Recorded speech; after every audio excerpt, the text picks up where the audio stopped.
This is a North American T-28B model, North American Trojan.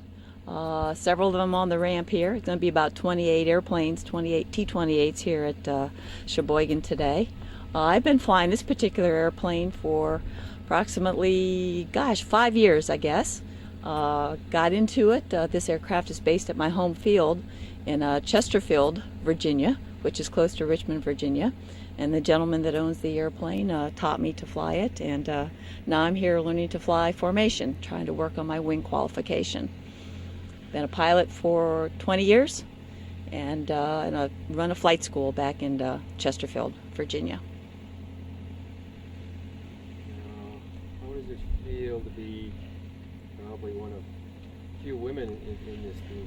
Well, that's true. I'm the only female pilot in this group of about 28 T-28s, and I think nationwide there's probably only a handful. I know of 2 other women that actually owned and flew T-28. So we're in the minority, but you know, a lot of people are surprised when they see the helmet come off and they see a lady jump out of the cockpit, but I just love it. It's my favorite airplane to fly.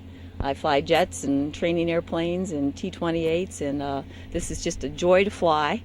It's a beast because it's got 1,425 horsepower, but you can do aerobatics in it, and it's just a great airplane to fly. I love doing formation. There's nothing like it when you get up there in a big wing and you look out and everybody is in their spot. It's very exciting. So my favorite thing to do is fly the T-28, so this is sort of my recreational flying.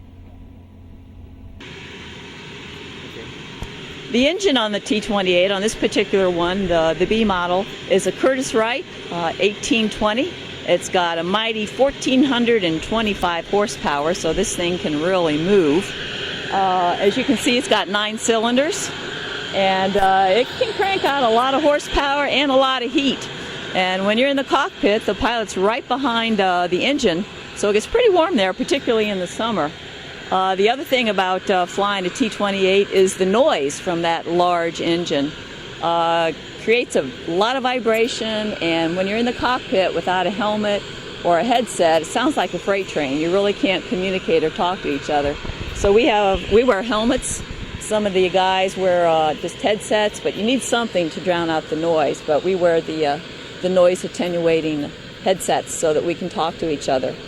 And somebody asked me, is it possible to fly with the canopy open on the T-28? It is, but it's extremely noisy, extremely windy. You have to make sure everything is tied down because it'll blow out if it's not secure.